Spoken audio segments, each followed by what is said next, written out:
Llamemos a los ángeles de Dios y al Espíritu Santo. Ángeles de Dios, vengan y tomen mi frente para imprimir en mí el Espíritu Santo, y así infundirme la luz para poder comprender las verdades y el bien que estos escritos contienen. Luz de la sabiduría eterna, revélame el misterio de Dios Padre y Dios Hijo, unidos en un solo amor.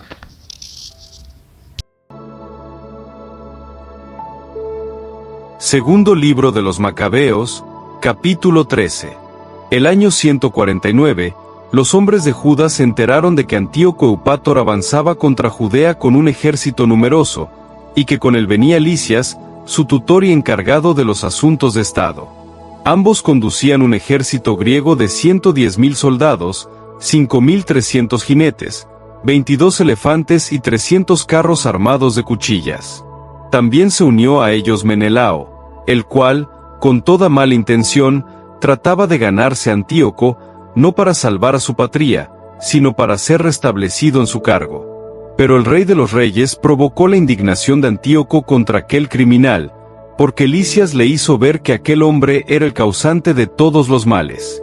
Entonces Antíoco ordenó que lo llevaran a Berea para que lo mataran según las costumbres del lugar. Allí hay una torre de 25 metros, llena de ceniza, provista de una máquina giratoria inclinada por todas partes hacia la ceniza. Es costumbre arrojar en ese lugar a los reos de robo sacrílego o de algún otro crimen enorme, a fin de hacerlos morir. Con este suplicio murió el impío Menelao, sin ser ni siquiera sepultado en la tierra. Esto le sucedió con toda justicia. En efecto, aquel que había perpetrado tantos crímenes contra el altar, cuyo fuego y ceniza son sagrados, encontró él mismo la muerte en la ceniza. El rey avanzaba, animado de brutales sentimientos, dispuesto a tratar a los judíos con más crueldad que su mismo padre. Al enterarse de esto, Judas ordenó a sus tropas que invocaran al Señor día y noche, para que también esa vez, como en otras ocasiones, acudieran a auxilio de los que estaban en peligro de ser despojados de la ley, de la patria y del santuario, y no permitiera que el pueblo, que apenas comenzaba a reanimarse, cayera en manos de paganos blasfemos. Todos unánimemente cumplieron la orden y suplicaron al Señor misericordioso con lamentaciones, ayunos y postraciones, durante 3 días seguidos. Entonces Judas los arengó, animándolos a estar preparados. Después de reunirse en particular con los ancianos, resolvió no esperar que el ejército del rey invadiera Judea y se adueñara de la ciudad, sino ponerse en marcha para decidir la situación con la ayuda de Dios. Judas, dejándolo todo en manos del Creador del universo, exhortó a sus compañeros a luchar valerosamente hasta la muerte por las leyes, el santuario, la ciudad, la patria y las instituciones. Luego acampó en las inmediaciones de Modín, y dando a sus hombres este santo y seña, victoria de Dios, atacó durante la noche con los jóvenes más aguerridos el campamento del rey. Así dio muerte a unos 2.000 hombres del ejército y al más grande de los elefantes con su conductor. Finalmente, sembrando el pánico y la confusión en el ejército, se retiraron victoriosos. Al amanecer, ya todo había terminado, gracias a la protección que el Señor había brindado a Judas. El rey, que había sufrido en carne propia la audacia de los judíos, intentó apoderarse de sus fortalezas de manera sistemática. Se acercó a Betsur, plaza fuerte de los judíos, pero fue rechazado, puesto en fuga y vencido. Judas envió a los sitiados todo lo que necesitaban, pero Rodoco, un hombre del ejército judío, revelaba los secretos al enemigo. Por eso fue buscado, detenido y ejecutado. El rey volvió a tratar con los habitantes de Betsur, hizo las paces con ellos y se retiró. Luego atacó a las tropas de Judas, pero fue derrotado. En ese momento supo que Filipo, a quien había dejado en Antioquía al frente del gobierno, se había sublevado. Muy consternado, mandó llamar a los judíos y juró someterse a sus legítimas demandas. Después de esta reconciliación, ofreció un sacrificio, honró al santuario y se mostró generoso con el lugar santo. El rey prestó una buena acogida al Macabeo y dejó a Hegemónidas como gobernador desde Tolemaida hasta la región de los Gerraínos. Luego se trasladó a Tolemaida, pero sus habitantes, descontentos por ese tratado, se indignaron y querían anular lo convenido. Entonces Lisias subió a la tribuna y defendió el asunto lo mejor que pudo. Así los persuadió, logró calmarlos y los dispuso favorablemente. Después partió para Antioquía. Esto es lo que sucedió con la expedición y la retirada del rey. Capítulo 14. Al cabo de 3 años, Judas y sus hombres recibieron la noticia de que Demetrio, el hijo de Seleuco, había atracado en el puerto de Trípoli con un poderoso ejército y una flota, adueñándose del país y haciendo ejecutar a Antíoco y a su tutor Lisias.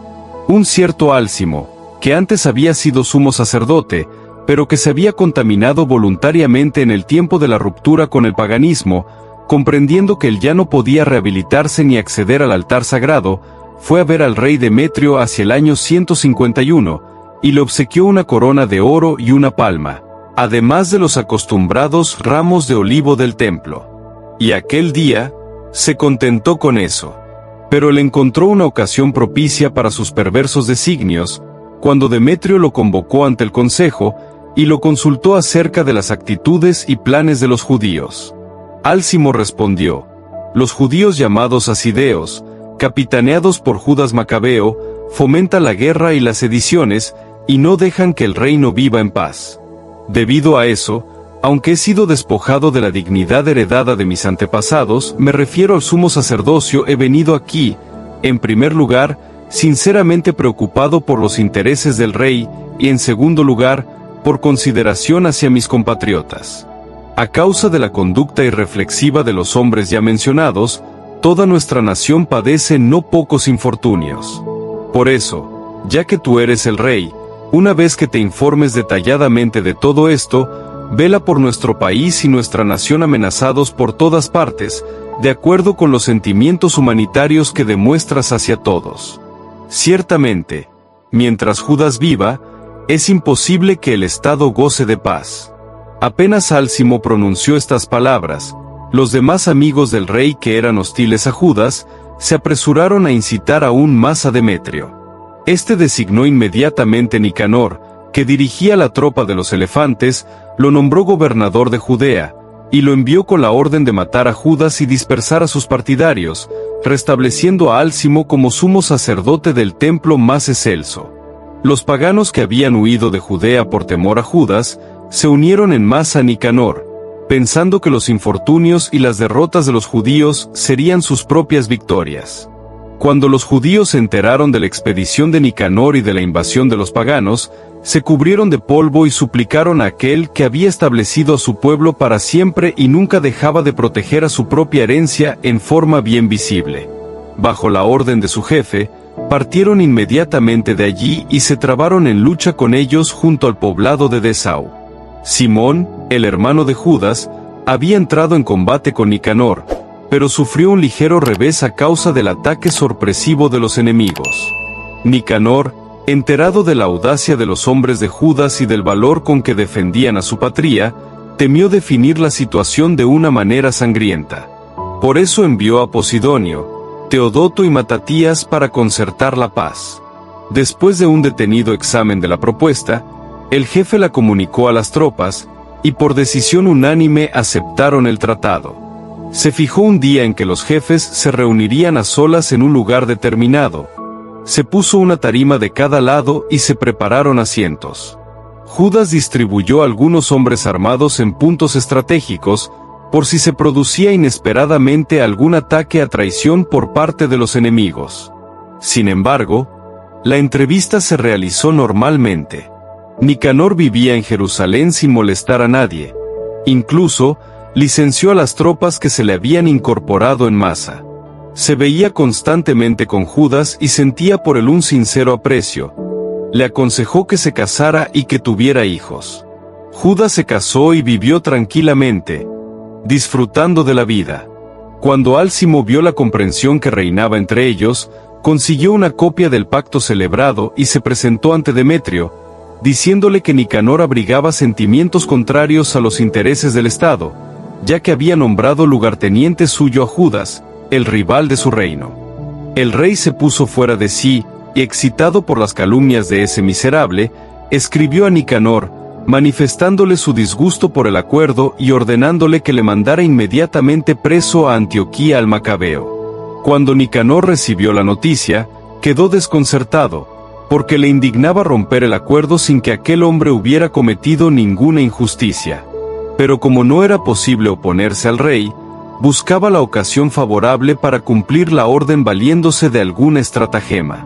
El Macabeo, por su parte, viendo que Nicanor lo trataba más secamente y que le demostraba una gran frialdad en sus relaciones habituales, pensó que esa actitud no presagiaba nada bueno. Entonces reunió a un buen número de sus compañeros y se ocultó de Nicanor. Cuando éste advirtió que Judas se había burlado de él tan hábilmente, se presentó en el augusto y santo templo, mientras los sacerdotes ofrecían los sacrificios rituales y les exigió que le entregaran a aquel hombre. Como ellos juraron que no sabían dónde se encontraba el hombre que buscaba, él, extendiendo la mano derecha hacia el santuario, pronunció este juramento: si no me entregan prisionero a Judas, arrasaré este recinto consagrado a Dios, derribaré el altar y levantaré aquí mismo un espléndido templo a Dionisos. Dicho esto, se fue.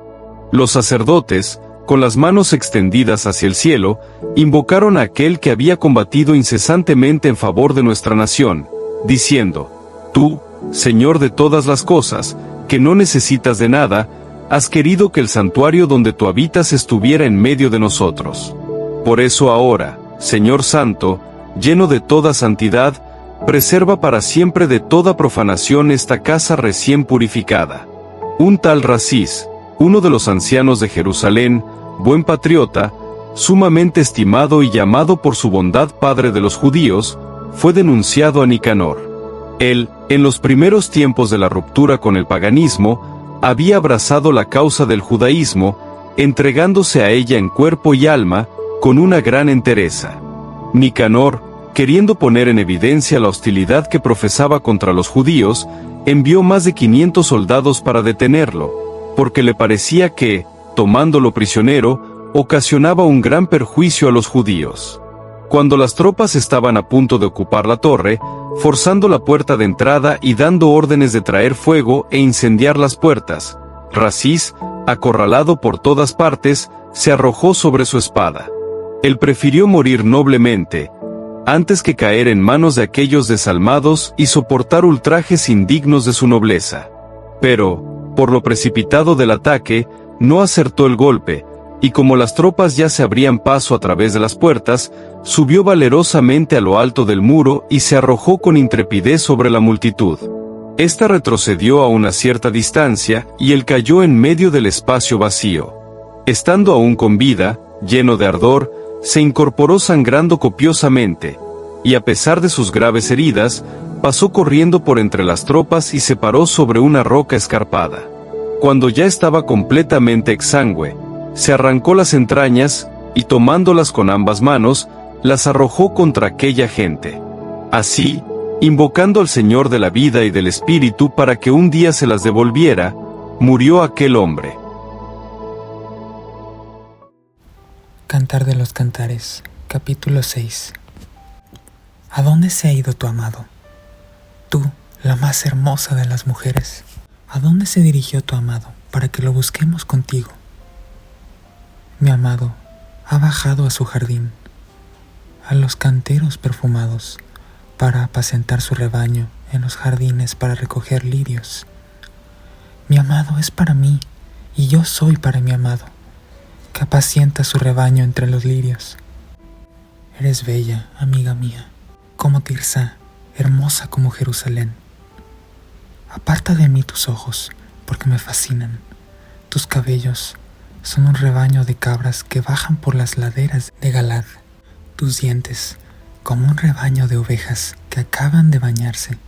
Todas ellas han tenido mellizos, y no hay ninguna estéril. Como cortes de granada son tus mejillas, detrás de tu velo. Son 60 las reinas, 80 las concubinas, e innumerables las jóvenes. Pero una sola es mi paloma, mi preciosa. Ella es la única de su madre, la preferida de la que la engendró. Al verla, la felicitan las jóvenes, las reinas y concubinas la elogian. ¿Quién es esa que surge como la aurora, bella como la luna, resplandeciente como el sol, imponente como escuadrones con sus insignias? Yo bajé al jardín de los nogales, a ver a los retoños del valle, a ver si brotaba la viña, si florecían los granados. Y sin que yo me diera cuenta, me encontré con la carroza, con mi príncipe. Cantar de los Cantares, capítulo 7, versículo 1 a 9. Vuelve, vuelve, Sulamita, vuelve, vuelve para que te veamos. ¿Por qué miran a la Sulamita bailando entre dos coros? Qué bellos son tus pies en las sandalias, hija de príncipe. Las curvas de tus caderas son como collares, obra de las manos de un orfebre. Tu ombligo es un cántaro donde no falta el vino aromático. Tu vientre, un haz de trigo bordeado de lirios. Tus pechos son como dos ciervos jóvenes, mellizos de una gacela. Tu cuello es como una torre de marfil, tus ojos como las piscinas de Geshón, junto a la puerta mayor. Tu nariz es como la torre del Líbano, centinela que mira hacia Damasco. Tu cabeza se yergue como el Carmelo, tu cabellera es como la púrpura. Un rey está prendado de esas trenzas. Qué hermosa eres, qué encantadora, mi amor y mi delicia. Tu talle se parece a la palmera, tus pechos a sus racimos. Yo dije, subiré a la palmera y recogeré sus frutos. Que tus pechos sean como racimos de uva, tu aliento como aroma de manzanas, y tu paladar como un vino delicioso que corre suavemente hacia el amado, fluyendo entre los labios y los dientes. Yo soy para mi amado, y él se siente atraído hacia mí. Ven, amado mío, salgamos al campo, pasaremos la noche en los poblados. De madrugada iremos a las viñas, veremos si brotan las estepas, si se abren las flores, si florecen las granadas. Allí te entregaré mi amor. Las mandrágoras exhalan su perfume, los mejores frutos están a nuestro alcance, los nuevos y los añejos, amado mío, los he guardado para ti. Padre, te da gloria a tu Hijo en el Espíritu Santo, como era en el principio, es ahora y siempre, por los siglos de los siglos. Amén. Apocalipsis 21. La Jerusalén celestial. Luego vi un cielo nuevo y una tierra nueva, porque el primer cielo y la primera tierra desaparecieron, y el mar no existe ya. Y vi la ciudad santa, la nueva Jerusalén, que bajaba del cielo, de junto a Dios, engalanada como una novia ataviada para su esposo. Y oí una fuerte voz que decía desde el trono: Esta es la morada de Dios con los hombres. Pondrá su morada entre ellos, y ellos serán su pueblo, y él, Dios con ellos, será su Dios. Y enjugará toda lágrima de sus ojos, y no habrá ya muerte, ni habrá llanto, ni gritos, ni fatigas, porque el mundo viejo ha pasado. Entonces dijo el que está sentado en el trono: Mira que hago nuevas todas las cosas. Y añadió: Escribe, estas son palabras ciertas y verdaderas. Me dijo también: Hecho está, yo soy el Alfa y la Omega, el principio y el fin. El que tenga sed, yo le daré del manantial del agua de la vida gratis. Esta será la herencia del vencedor. Yo seré Dios para él, y él será hijo para mí. Pero los cobardes, los incrédulos, los abominables, los asesinos, los impuros, los hechiceros, los idólatras y todos los embusteros tendrán su parte en el lago que arde con fuego y azufre, que es la muerte segunda. la Jerusalén mesiánica. Entonces vino uno de los 7 ángeles que tenían las 7 copas llenas de las 7 últimas plagas, y me habló diciendo: Ven, que te voy a enseñar a la novia, a la esposa del Cordero. Me trasladó en espíritu a un monte grande y alto, y me mostró la ciudad santa de Jerusalén, que bajaba del cielo, de junto a Dios, y tenía la gloria de Dios. Su resplandor era como el de una piedra muy preciosa, con jaspe cristalino. Tenía una muralla grande y alta, con 12 puertas, y sobre las puertas 12 ángeles y nombres grabados, que son los de las 12 tribus de los hijos de Israel. Al oriente, 3 puertas, al norte, 3 puertas, al mediodía, 3 puertas, al occidente, 3 puertas. La muralla de la ciudad se asienta sobre 12 piedras, que llevan los nombres de los 12 apóstoles del Cordero. El que hablaba conmigo tenía una caña de medir, de oro, para medir la ciudad, sus puertas y su muralla. La ciudad es un cuadrado, su longitud es igual a su anchura. Midió la ciudad con la caña y tenía 12,000 estadios. Su longitud, anchura y altura son iguales. Midió luego su muralla y tenía 144 codos, con medida humana, que era la del ángel. El material de esta muralla es jaspe, y la ciudad es de oro puro, semejante al vidrio puro. Los pilares de la muralla de la ciudad están adornados de toda clase de piedras preciosas. El primer pilar es de jaspe, el segundo de zafiro, el tercero de calcedonia, el cuarto de esmeralda, el quinto de sardónica, el sexto de cornalina, el séptimo de crisólito, el octavo de berilo, el noveno de topacio, el 10º de crisoprasa, el 11º de jacinto, el 12º de amatista. Y las 12 puertas son 12 perlas, cada una de las puertas hecha de una sola perla. Y la plaza de la ciudad es de oro puro, transparente como el cristal. Pero no vi santuario alguno en ella, porque el Señor, el Dios Todopoderoso y el Cordero es su santuario.